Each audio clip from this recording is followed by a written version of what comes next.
Assalamualaikum warahmatullahi wabarakatuh. Halo, kita berjumpa lagi. Saya Anissa Purwita, pendamping sosial PKH dari Kabupaten Sumbawa, NTB.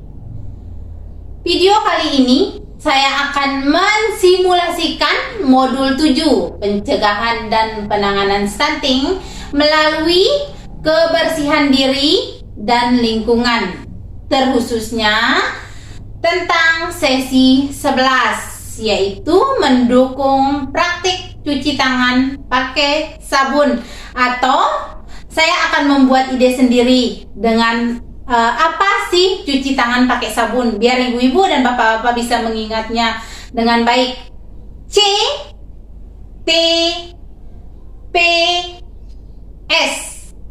CTPS, cuci tangan pakai sabun.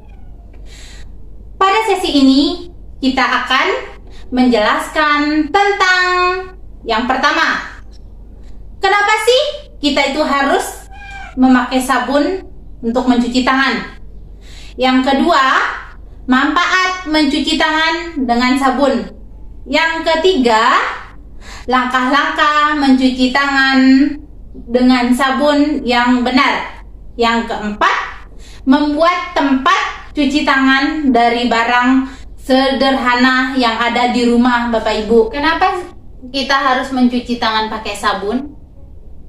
Pasti ibu-ibu belum tahu, atau ada juga yang sudah tahu. Setiap kita melakukan aktivitas sehari-hari, banyak sekali kuman atau kotoran yang menempel di tangan kita.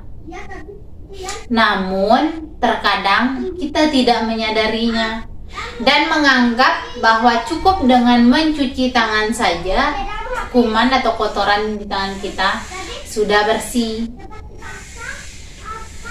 Supaya tangan kita menjadi bersih dari kotoran, kita harus melakukan yang namanya cuci tangan pakai sabun, atau sering disebut CTPS. Karena sabun dapat membersihkan kotoran dan membunuh kuman. Tanpa sabun, kotoran masih tertinggal di tangan kita. Tanpa kita sadari, ibu-ibu, kuman-kuman tersebut bisa berpindah ke dalam badan kita melalui tangan.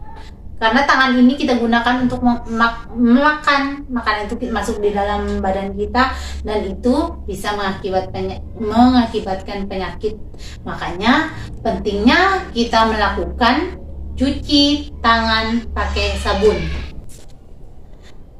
Apa sih manfaat kita mencuci tangan dengan sabun? Manfaat kita mencuci tangan dengan sabun itu sangat banyak sekali.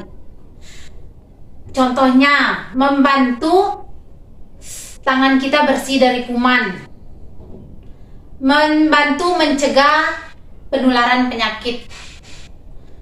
Penularan penyakit yang datang dari tangan kita itu banyak sekali, ibu-ibu, karena dibawa oleh makanan yang kita makan. Kalau tangan kita tidak bersih, bisa mengakibatkan berbagai macam bakteri yang masuk ke dalam badan kita, sehingga mengakibatkan kita menjadi sakit seperti tipes, disentri, diare, dan lain-lain. Masih banyak sekali penyakit yang dapat ditimbulkan oleh bakteri yang masuk dari tangan kita yang tidak bersih tadi, ibu-ibu.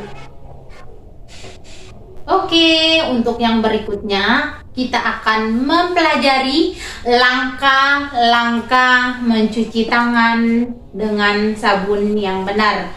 Dan yang selanjutnya kita juga akan belajar bagaimana kita membuat tempat mencuci tangan dari wadah yang sederhana, atau dari barang-barang sederhana yang sudah tersedia di rumah, seperti yang akan saya buat berikut ini. Oke Bapak Ibu, sekarang saya akan mencoba mempraktekkan langkah-langkah mencuci tangan dengan sabun yang benar. Seperti ini, Bu Ibu. Pertama, kita nyalakan air, kita basahi tangan, ambil sabun cair atau sabun apa saja, asal jangan menggunakan sabun colek. kita gosok tangan secara bergantian, memutar. Kedua, gosok kedua tangan secara bergantian. Yang ketiga, gosok sela-sela jari tangan hingga bersih. Gosok dan putar kedua ibu jari secara bergantian. Dan bersihkan ujung jari secara bergantian dengan posisi saling mengunci. Letakkan ujung jari ke telapak tangan, kemudian gosok perlahan-lahan, bilas dengan air bersih dan keringkan.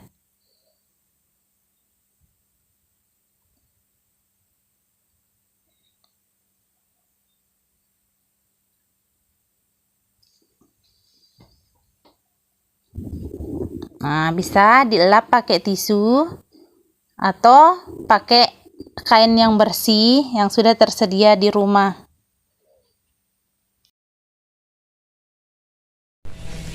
Oke Bapak Ibu, tadi kita sudah mempelajari langkah-langkah cuci tangan pakai sabun. Tadi di video saya, ibu-ibu dan bapak-bapak sudah melihat itu di wastafel. Tapi bagi yang tidak memiliki wastafel, bisa menggunakan wadah. Misalnya contoh yang saya sudah buat seperti ini Bu, ini dari galon bekas. Ini atasnya udah robek sih sebenarnya ibu-ibu, tapi bisa difungsikan sebagai tempat cuci tangan. Bisa dilubangi, pakai apa saja bisa ibu lubangi, pakai paku atau panaskan besi. Cara melubanginya mudah, sangat mudah. Atau misalnya kalau tidak ada galon bekas, ibu-ibu bapak-bapak bisa pakai ember bekas, bisa pakai kaleng cat, ember cat maksudnya, atau pakai cerigen minyak goreng. Itu kan banyak Bu, di cerigen minyak goreng itu tinggal dikasih lubang, itu lebih praktis malah yang seperti itu ibu-ibu. Pokoknya dari barang-barang bekas lah yang bisa berfungsi sebagai tempat cuci tangan Bapak Ibu. Sangat mudah kita temukan. Seperti yang saya buat ini ibu-ibu, ini terbuat dari galon bekas. Cara membuatnya cukup ibu panaskan besi ibu panaskan, terus ibu lubangi sesuai dengan besar lubang yang ibu inginkan. Misalnya saya lubangnya cuma standar ibu-ibu, kecil saja, cuma kecil, tidak terlalu besar. Nah seperti ini ya ibu-ibu. Sedangkan untuk tutupnya ibu bisa menggunakan sandal bekas yang sudah tidak terpakai, itu bisa dimanfaatkan untuk menutup lubang yang sudah ibu-ibu buatkan supaya airnya tidak keluar. Seperti ini ibu-ibu. Nah, tadi kita sudah melihat bagaimana cara mencuci tangan yang benar dengan menggunakan sabun, dan cara membuat wadah atau tempat mencuci tangan dari bahan yang sederhana. Jadi tidak ada alasan lagi bagi rekan-rekan atau bapak ibu semua untuk tidak menerapkan sistem CTPS pada keluarga kita, agar keluarga kita terhindar dari penyakit, sehingga dengan badan kita sehat, keluarga kita sehat, dapat mencegah terjadinya stunting di lingkungan keluarga kita. Oke, sekian dan terima kasih. Sampai jumpa di video berikutnya. Wassalamualaikum warahmatullahi wabarakatuh.